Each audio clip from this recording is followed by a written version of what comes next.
ไม่สูงค่ามือในก็มีธรรมะมาผลักตอนปันพี่น้องผู้ถ่อมเฮาเขาหาไลถ่อมและยินแลเห็นหูกว่าจ้อมกันค่าหัวข้อธรรมะในมีชื่อว่าพึกกลอันกึ่งหลีพึกค่าผู้อันอำหับการพึกในเขามีกลพึกมากกว่าหนึ่งสีเกสิและพระเป็นเจ้าอุบกันเกี่ยวกับเรื่องรองการพึกมาและพึกกลนังในคา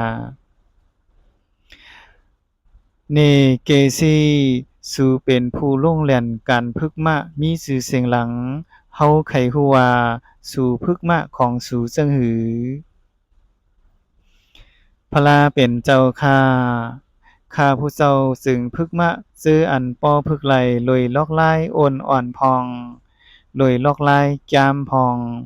ลยลอกลายโอนอ่อนแลลอกลายจามโฮมกันพองจ้อมหนังอาจ้างเป็นจั่งหือเจ้าข้า เกซีโปมาของสูอำหับการพึกจอมลวยลอกลายโอนอ่อนตั้งลอกลายจามและตั้งลอกลายโอนอ่อนและลอกลายจามโหมกันเย้าสู่เตเฮ็ดเจ้งหือตีมานั่นพระลาเป็นเจ้าข้าข้าผู้เจ้าเตข้ามานั่นเสียเพื่ออำให้ซุ้มชื่อเสียงต่อสกุลอาสาลิยะของข้าผู้เจ้าพระลาเป็นเจ้าข้า พระเป็นเจ้าข้ารู้จึงเป็นสารถีพฤกษ์บุรุษอันกึ่งฤพึกษ์มีเผ่าเหมือนไลวาพระเป็นเจ้าพฤกษ์บุรุษอันกึ่งฤพึกษ์เลยลอกลายเสื่องหือพระเป็นเจ้าข้าเกษีเฮาจึงพฤกษ์บุรุษอันกึ่งฤพึกษ์เลยลอกลายโอนอ่อนพองลอกลายจามพองเลยลอกลายโอนอ่อนแลลอกลายจามโฮมกันพองเหมือนกัน เกซีในสามโลกลายนั้นโลกลายพึกษ์อ่อนๆเฮาสั่งสอนเขาว่ากายสุจริกเป็นจั่งใดพรของกายสุจริกเป็นจั่งใดวาจีสุจริกเป็นจั่งใดพรของวาจีสุจริกเป็นจั่งใดมันนอสุจริกเป็นจั่งใดพรของมันนอสุจริกเป็นจั่งใด โลกลายพึกยามเฮาสั่งสอนหมอกเขาว่ากายาตุเจริกเป็นจังไหนพรของกายาตุเจริกเป็นจังไหนวาสีตุเจริกเป็นจังไหนพรของวาสีตุเจริกเป็นจังไหนมันนอตุเจริกเป็นจังไหนพรของมันนอตุเจริกเป็นจังไหนงาลายเป็นจังไหน สัตตลิสานเป็นจั่งใดปิกตาเป็นจั่งใดลอกลายพึกษ์อ่อนๆแลจ้ามโฮมกันนั้นเป็นรองเฮาใกล้หมอกใกล้สอนเขาว่ากายะสุจริกพรของกายะสุจริกเป็นจั่งใดกายะตุจริกพรของกายะตุจริกเป็นจั่งใดวาสีสุจริก พรของวาสีสุจริกเป็นจังไหนวาสีตุจริกพรของวาสีตุจริกเป็นจังไหนมันนอสุจริกพรของมันนอสุจริกเป็นจังไหนมันนอตุจริกพรของมันนอตุจริกเป็นจังไหนเทวตาเป็นจังไหนมนุษยโกนเป็นจังไหน งาลายเป็นจั่งไหน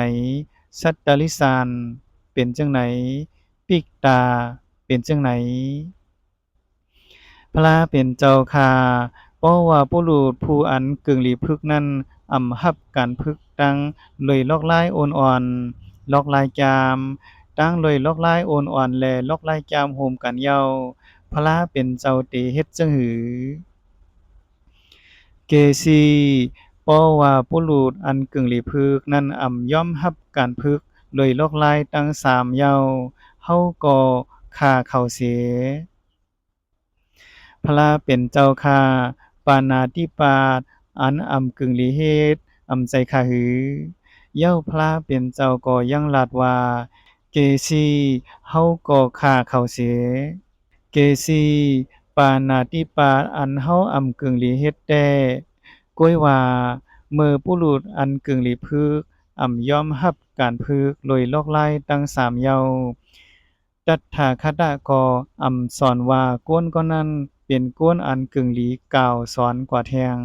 ซัมว่าโอยก็ผู้ตื้อกรรมปรามาจันทร์ห่มกันอันเป็นผู้ฮู้ก็ได้นับสอนว่าก้นก็นั้นเป็นก้นอันกึ่งหลีกล่าวสอนกว่าแทงเกษีในแลเป็นลอกลายคาอันหลีในวินัยของอาริยเจ้า อันตถาคตแลโอ้ยก็ผู้ตื้อกรรมปรมาจรรย์ห่มกันอ่อนกันสอนว่าบุรุษในเป็นผู้กึ่งลีกล่าวสอนกว่าแทงหนังไหน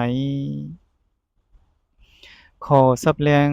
ตีป่องความหมายมั่งคอตถาคตาปองว่าพระเป็นเจ้าบุรุษปองว่ากลใจ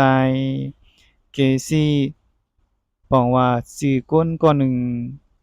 ปรามาจารย์ปองว่าผู้ตื้อกรรมอยู่ในศีลสิกขาอัสสาริยะปองว่าศาลาครูสอนพรปองว่าพรหลีพรจ้าสู้เจริญปองว่าลองหลีตู้เจริญปองว่าลองลี อิงข้อมูลปิฎกไผ่ไทยจาตุกนิปาตอังคุตรนิกายาปาลีจาตุกปรับ21หัวข้อ1ปาก